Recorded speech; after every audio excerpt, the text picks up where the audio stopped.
Uma guerra que deveria durar dias atravessou anos. Nenhum lado caiu, nenhum lado venceu como esperava. O que aconteceu quando o poder encontrou a resistência? E por que, no fim, sobreviver pode ser a maior vitória de todas? No silêncio que precede um amanhecer gelado na planície da Europa Oriental, uma cidade ucraniana acorda sob uma luz pálida, quase branda demais para um lugar tão marcado pelo medo.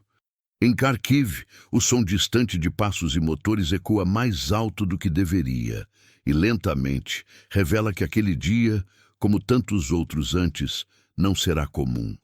É fevereiro de 2022, e o mundo está prestes a entrar em um capítulo que marcará o continente como nenhum outro desde a Segunda Guerra Mundial. TheCritical.com. Para compreender a guerra que eclode neste momento, é preciso voltar mais de uma década antes, quando a relação entre Rússia e Ucrânia começou a desfazer-se de forma irreversível.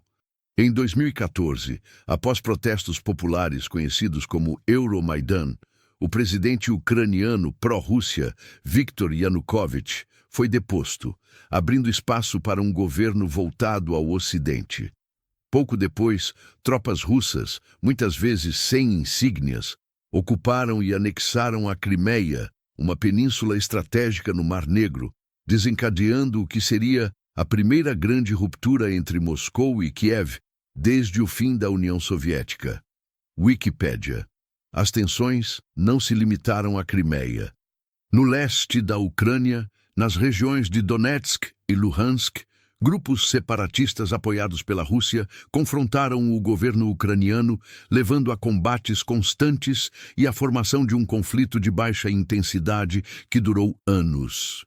O Kremlin, por sua vez, encontrava justificativas históricas e políticas para suas ações. Líderes russos argumentaram que a Ucrânia fazia parte de uma mesma civilização eslava e viram a aproximação de Kiev ao Ocidente, principalmente à OTAN e à União Europeia, como ameaça direta à própria segurança nacional. Guia do estudante. O mundo, naquele contexto, parecia dividido entre dois impulsos contraditórios. De um lado, o desejo ucraniano de construir um Estado moderno e alinhado às democracias ocidentais. De outro, a determinação russa de manter sua influência sobre o território que historicamente via como esfera natural de poder.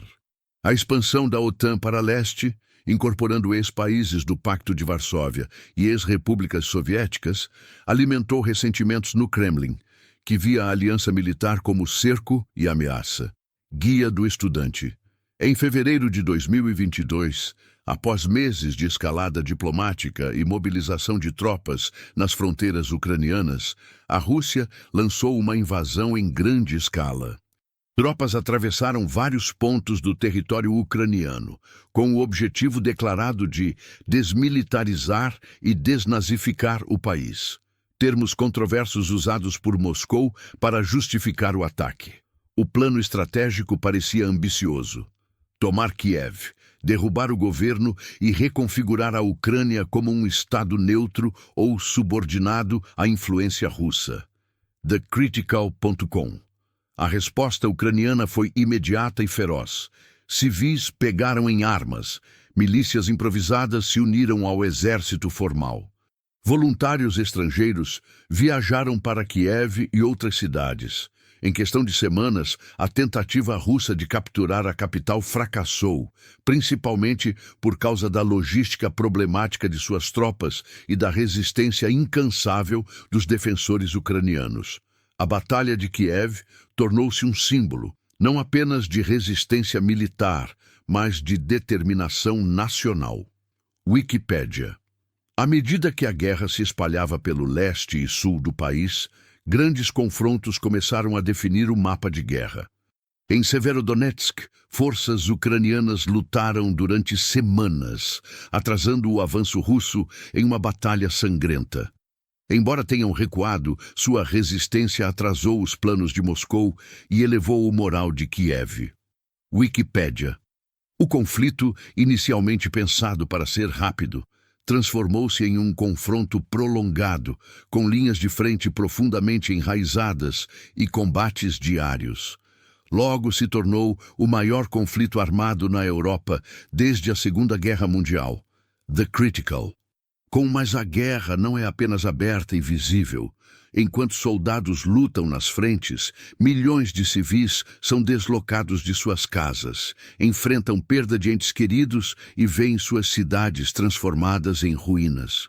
É uma guerra que dividiu famílias, que testou alianças internacionais e que expôs as fragilidades e tensões de um mundo que muitos achavam pós-histórico.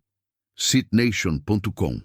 E assim começa a jornada, cheia de complexidade, ambições geopolíticas, orgulho nacional e sofrimento humano. Uma jornada que ainda não terminou e cujo impacto vai muito além das fronteiras entre Rússia e Ucrânia. Quando a primavera de 2022 chegou à Ucrânia, ficou claro que a guerra não seguiria o roteiro imaginado por Moscou. As colunas russas que avançaram rumo a Kiev estavam queimadas, abandonadas ou simplesmente paradas por falta de combustível, comida e coordenação. A retirada do norte do país não foi apresentada como derrota, mas o mundo entendeu o recado. A Ucrânia não cairia em poucos dias. Nas ruas de Kiev, o clima era de exaustão misturada com orgulho. Soldados sujos de lama e civis, com coletes improvisados, se abraçavam sem dizer muito. A capital havia resistido. Aquela resistência mudaria tudo. A partir daquele momento, a guerra entrou em sua segunda fase. A Rússia redesenhou sua estratégia. Em vez de tentar dominar todo o território ucraniano, concentrou suas forças no leste e no sul, regiões com maior presença de população russófona e importância industrial e logística. O Donbass passou a ser o centro da guerra. Cidades como Mariupol tornaram-se símbolos do horror moderno. Cercada por semanas, bombardeada sem trégua, a cidade portuária foi lentamente destruída. Hospitais, teatros e prédios residenciais viraram escombros. Milhares de civis morreram. Para a Rússia, Mariupol era uma ponte estratégica entre a Crimeia e o leste ocupado. Para a Ucrânia, era uma ferida aberta que jamais cicatrizaria da mesma forma. Enquanto isso, o mundo reagia. Sanções econômicas severas foram impostas à Rússia. Bancos foram cortados do sistema financeiro internacional, empresas deixaram o país e a economia russa sofreu impactos profundos. Ao mesmo tempo, a Ucrânia passou a receber apoio militar sem precedentes do Ocidente. Armas antitanque, sistemas de defesa aérea, drones e inteligência de satélite começaram a chegar em fluxo constante. Essa ajuda mudou o equilíbrio do campo de batalha. Soldados ucranianos, antes em clara desvantagem tecnológica, passaram a atingir depósitos de munição, centros de comando e linhas de suprimento russas com precisão cirúrgica. A guerra tornou-se menos sobre avanço rápido e mais sobre resistência, logística e desgaste. No sul, a cidade de Kherson, inicialmente ocupada pela Rússia, tornou-se um ponto sensível. Ali, a população civil viveu sob ocupação, com escassez, repressão e medo constante. Mas também ali nasceu uma resistência silenciosa, feita de informações passadas, às escondidas e pequenos atos de sabotagem. Quando a Ucrânia conseguiu retomar Kherson meses depois, a vitória teve um peso simbólico enorme. Provar que a Rússia podia ser empurrada para trás. Do lado russo, os problemas se acumulavam. Falta de tropas treinadas, moral baixa e equipamentos antigos expuseram falhas estruturais do exército. Em resposta, Moscou anunciou uma mobilização parcial, chamando centenas de milhares de reservistas. Muitos chegaram à frente de batalha com pouco treinamento e equipamento inadequado, alimentando o desgaste interno e a insatisfação popular. A guerra, então, deixou de ser apenas um confronto entre dois países. Tornou-se um teste de resistência nacional. Quem aguentaria mais tempo Quem suportaria mais perdas? Quem conseguiria manter apoio político, econômico e social? No fim de 2022, já não havia mais ilusões. A Ucrânia não venceria rapidamente. A Rússia também não. O conflito havia se transformado em algo mais profundo, mais longo e mais perigoso. Uma guerra de atrito, onde cada quilômetro custava sangue e cada decisão moldava o futuro da Europa. E enquanto o inverno caía novamente sobre o fronte, uma pergunta começava a ecoar nos bastidores do poder mundial. Até onde cada lado estava disposto a ir para não perder? O outono de 2022 chegou sem anúncios grandiosos, mas trouxe algo mais poderoso do que discursos: silêncio estratégico. Enquanto o mundo se acostumava às imagens diárias de destruição, algo diferente estava sendo preparado longe dos holofotes. Não era um ataque espetacular, nem uma ofensiva televisionada. Era uma mudança profunda na forma de lutar. A Ucrânia aprendeu rápido. Cada derrota virou lição. Cada retirada virou cálculo. Em vez de confrontos diretos, passou a atacar onde a Rússia era mais vulnerável: logística, comunicação e moral. Pontes foram destruídas, depósitos de munição explodiram durante a madrugada, comboios desapareceram antes mesmo de chegar ao fronte. A guerra começou a ser vencida longe da linha de tiro. No Nordeste, na região de Kharkiv, veio o choque. Em poucos dias, forças ucranianas lançaram uma ofensiva rápida, quase inesperada. Cidades ocupadas por meses caíram uma após a outra. Tropas russas recuaram em desordem, deixando para trás armas, veículos e documentos.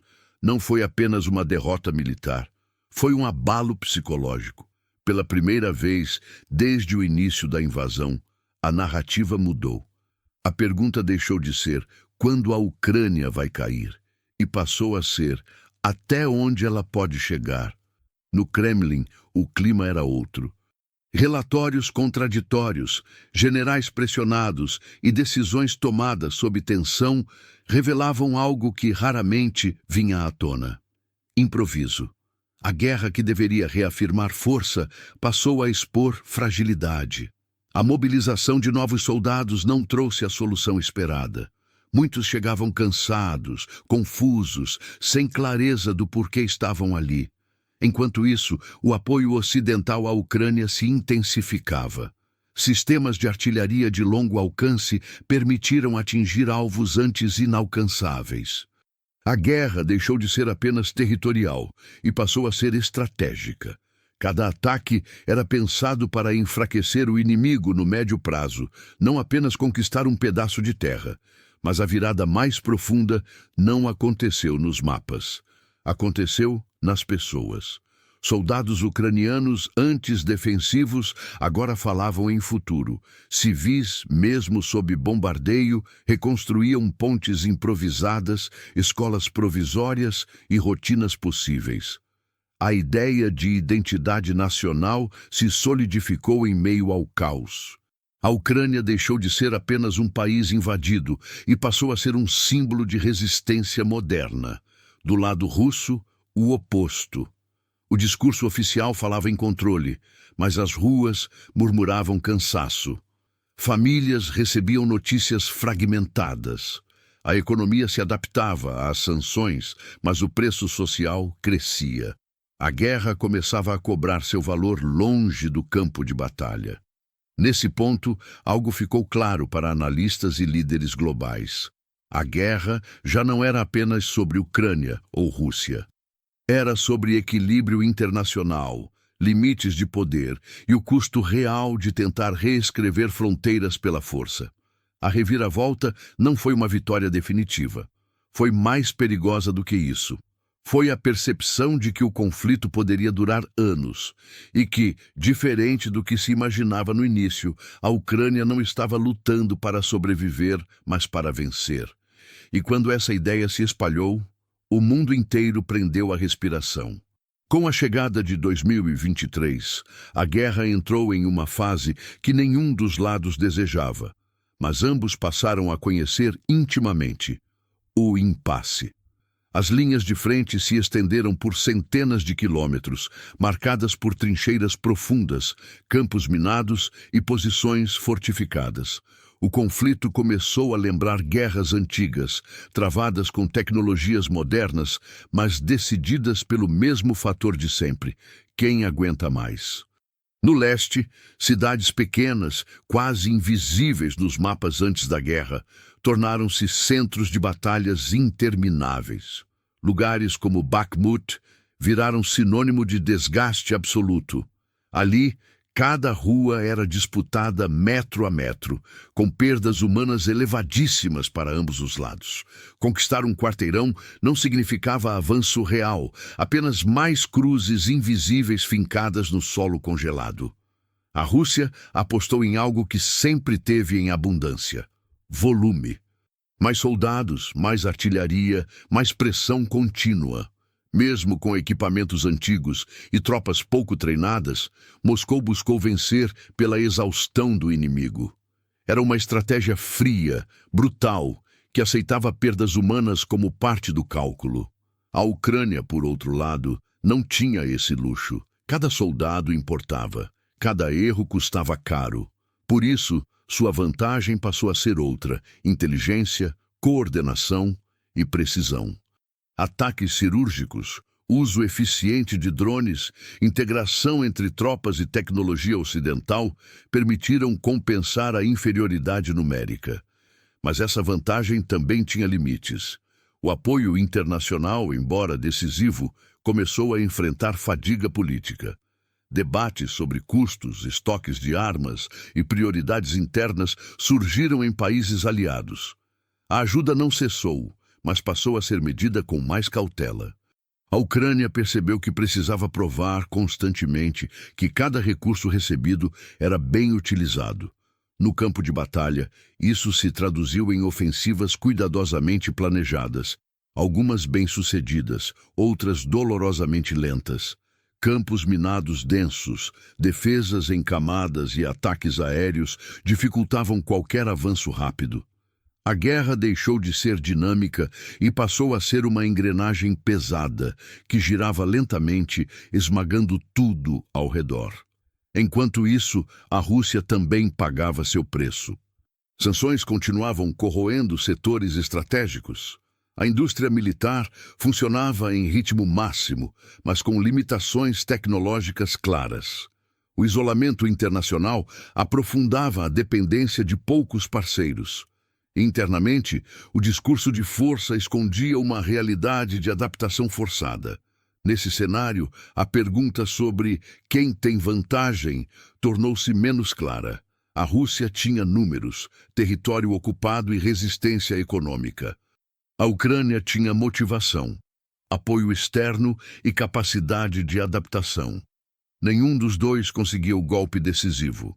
Nenhum dos dois podia se dar ao luxo de perder. Para os civis, o impasse era o pior resultado possível.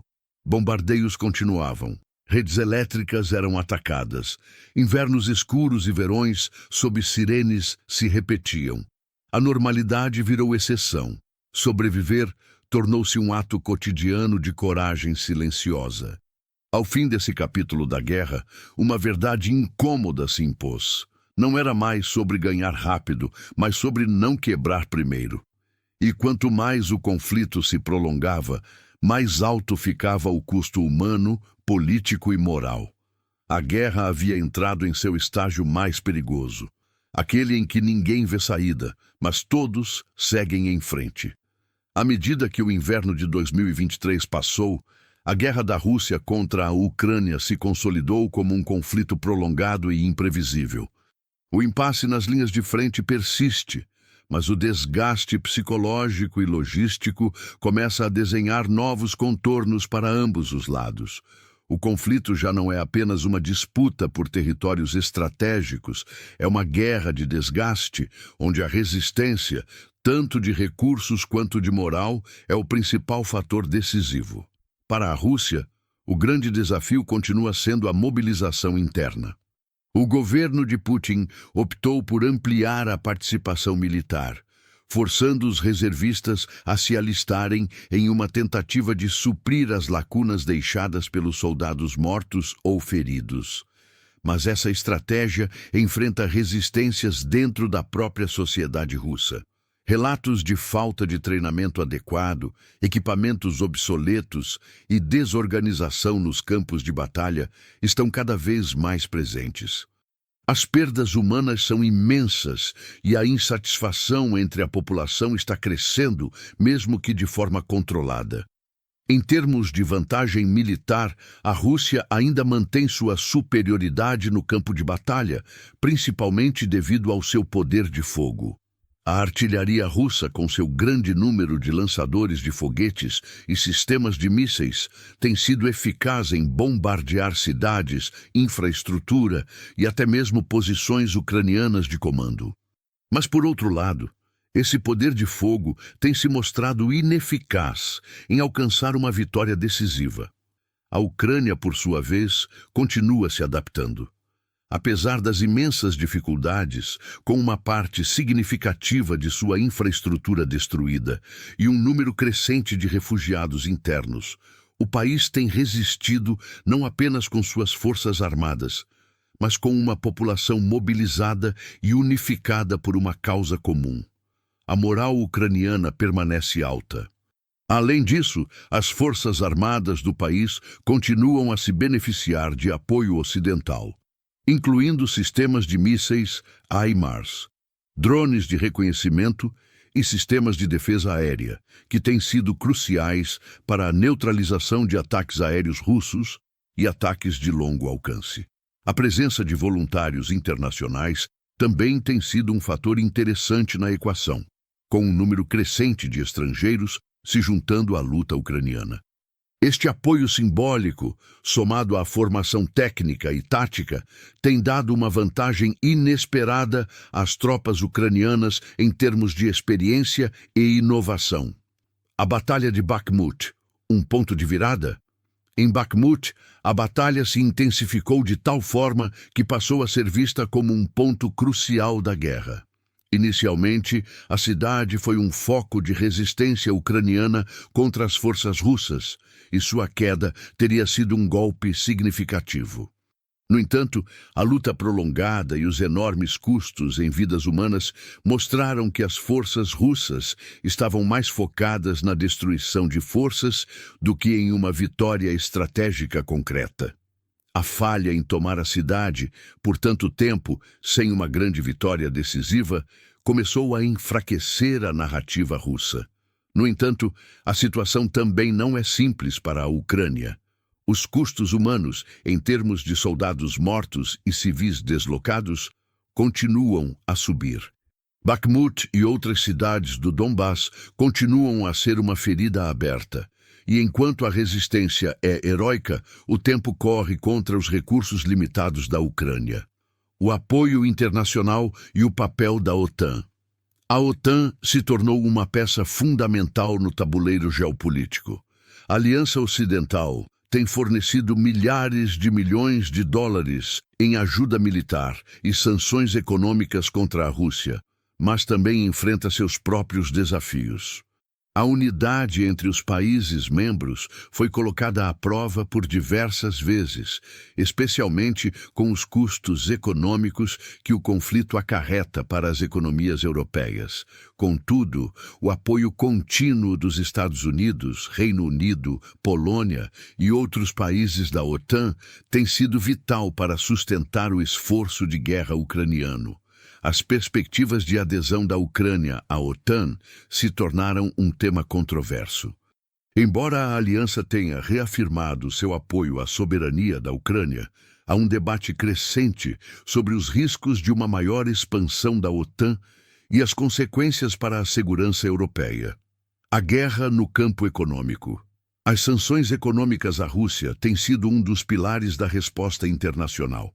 No entanto, enquanto a Rússia sofreu inicialmente um grande impacto econômico, ela encontrou maneiras de contornar algumas das restrições, especialmente em relação à energia, ao buscar novos mercados no Oriente, como China e Índia. A pressão sobre as finanças russas não é tão devastadora quanto parecia inicialmente, mas ela ainda causa enorme desgaste interno. Ao mesmo tempo, a economia ucraniana foi seriamente impactada. A destruição da infraestrutura industrial, os altos custos de manutenção do esforço de guerra e a fuga em massa de refugiados causaram uma recessão significativa. A reconstrução de cidades, fábricas e sistemas de energia se tornará uma tarefa monumental quando o conflito terminar, e os custos provavelmente serão em bilhões de dólares. Quem tem vantagem agora? Agora, com o início de 2024, a guerra está em um ponto de inflexão. Não há vencedores claros no horizonte imediato. A Rússia continua a ter o poder de fogo e o controle de grandes áreas do leste e sul da Ucrânia. A Ucrânia, por outro lado, ainda tem a moral elevada e o apoio internacional, além de uma estratégia de guerrilha que tem sido altamente eficaz. Ambos os lados estão gastando seus recursos e exaurindo suas forças, mas ninguém pode se dar ao luxo de perder o conflito. Neste momento, a vantagem é da resistência. A Ucrânia, com sua coragem inabalável, tem a capacidade de lutar mais tempo, mas também paga um alto preço. A Rússia, com seu poder militar massivo, parece estar em um ponto de exaustão estratégica, onde a vitória total parece cada vez mais distante, sem poder resolver o conflito rapidamente. Este impasse, onde nenhum dos lados tem uma vitória clara à vista, continua a ser uma guerra de gestos estratégicos lentos, mas não menos intensos. No início de 2024, a guerra já não era apenas um confronto militar. Ela havia se transformado em um problema estrutural do sistema internacional. Cada decisão tomada em Moscou, Kiev, Washington ou Bruxelas reverberava muito além do campo de batalha. O conflito passou a existir em um estado delicado, onde qualquer movimento mal calculado poderia ampliar ou congelar a guerra por anos. 3 cenários começaram a se desenhar com mais nitidez. O primeiro era o conflito prolongado. O mais provável. Nele, nenhuma das partes consegue avanços decisivos, mas também não aceita concessões. As linhas de frente mudam pouco, as batalhas continuam intensas e o desgaste se aprofunda. Para a Rússia, esse cenário aposta na ideia de que o tempo enfraquecerá o apoio ocidental à Ucrânia. Para a Ucrânia, é uma corrida contra a própria exaustão, sustentada pela convicção de que resistir já é uma forma de vitória. O segundo cenário envolve negociações forçadas. Não por boa vontade, mas por necessidade. Crises econômicas internas, pressão política ou mudanças de liderança poderiam empurrar ambos os lados para a mesa de negociação. Nesse caso, dificilmente haveria vencedores claros. Territórios poderiam permanecer sob controle russo, enquanto a Ucrânia buscaria garantias de segurança e reconstrução. Seria um acordo frágil, nascido mais do cansaço do que da reconciliação. O terceiro cenário é o mais perigoso: a escalada. A ampliação do uso de armas mais destrutivas, ataques mais profundos em território inimigo ou erros de cálculo envolvendo países da OTAN poderiam transformar a guerra em algo maior, com consequências globais. Nenhum lado declara desejar isso. Mas a história mostra que guerras longas aumentam o risco de decisões desesperadas. Dentro da Ucrânia, o peso humano começa a cobrar seu preço. Famílias separadas, cidades parcialmente vazias e uma geração crescendo sob sirenes moldam um país diferente daquele que existia antes de 2022. Ainda assim, a identidade nacional se fortaleceu. A guerra redefiniu o que significa ser ucraniano. Não apenas resistir, mas existir como nação independente. Na Rússia, o conflito também deixou marcas profundas. A economia se adaptou, mas à custa de isolamento. Jovens foram retirados de suas vidas comuns e enviados ao fronte. O discurso oficial tenta manter a aparência de controle, mas a sociedade vive um silêncio tenso, onde a guerra está sempre presente, mesmo quando não é mencionada. O fator decisivo, porém, continua fora do campo de batalha: o apoio internacional. Se o fluxo de armas, recursos e apoio político à Ucrânia se mantiver consistente, o país seguirá resistindo. Se enfraquecer, a balança pode pender lentamente a favor da Rússia. Do outro lado, Moscou também enfrenta limites reais, econômicos, tecnológicos e humanos, que tornam uma vitória total cada vez mais distante. O futuro da guerra não será decidido por um único ataque, nem por uma grande batalha final. Ele será moldado por decisões acumuladas, pequenas vitórias, grandes perdas e pela capacidade de cada lado de manter sua narrativa viva para seu próprio povo. Ao fim, o mundo começa a compreender uma verdade incômoda. Esta guerra não terminará com um momento heróico, mas com um acordo imperfeito, um esgotamento coletivo ou uma mudança profunda no equilíbrio global. E enquanto esse momento não chega, milhões de vidas seguem presas a um futuro que ainda não sabe como será escrito. Chegar ao último capítulo desta guerra não significa falar de paz. Significa falar de limites. Depois de anos de combates, mortes, deslocamentos e decisões irreversíveis, o conflito entre Rússia e Ucrânia deixou claro algo que poucos aceitaram no início. Não haverá um vencedor clássico.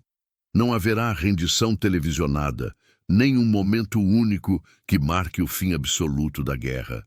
O que existe é um desgaste profundo, humano, econômico e moral, que redefine o significado de vitória. No campo militar, a Rússia mantém vantagens claras: território ocupado, superioridade numérica e capacidade industrial para sustentar um conflito longo. Ainda assim, essas vantagens não se traduziram em controle total, nem em submissão da Ucrânia. Cada avanço custou caro demais. Cada quilômetro conquistado veio acompanhado de perdas que corroeram a ideia de uma vitória rápida ou gloriosa. A Ucrânia, por sua vez, não venceu militarmente no sentido tradicional, mas também não perdeu. E neste conflito, isso é decisivo. Resistiu à invasão inicial, preservou sua soberania política, manteve o apoio internacional e construiu uma identidade nacional mais sólida do que antes da guerra. Para um país que deveria cair em dias, isso já muda tudo. A pergunta, então, não é apenas quem vai ganhar, mas quem pode suportar continuar. A Rússia pode manter a guerra por mais tempo, mas há um custo crescente de isolamento, estagnação tecnológica e desgaste interno. A Ucrânia depende do apoio externo, mas demonstrou uma capacidade extraordinária de adaptação e resiliência. Nenhum dos lados pode abandonar o conflito sem perder algo essencial: território, poder ou legitimidade. É por isso que o desfecho mais provável não será uma vitória total, mas um encerramento imperfeito, um cessar-fogo instável, um acordo difícil, fronteiras ambíguas, feridas abertas. E talvez seja essa a verdade mais dura desta guerra: ninguém sairá inteiro. Cidades precisarão ser reconstruídas. Gerações crescerão marcadas pelo som das sirenes. Famílias viverão com ausências permanentes. A Europa nunca mais verá sua segurança da mesma forma. O mundo aprendeu, da maneira mais cruel, que guerras modernas não terminam. Elas se transformam. No fim, a maior vantagem não pertence a quem dispara mais armas, mas a quem consegue preservar sua existência como povo. Nesse sentido, a Ucrânia já venceu algo que não pode ser bombardeado. A Rússia, por outro lado, mostrou força, mas também revelou seus próprios limites. A guerra não respondeu a todas as perguntas, mas deixou uma certeza incômoda: vencer nem sempre significa conquistar. Às vezes, significa apenas não desaparecer.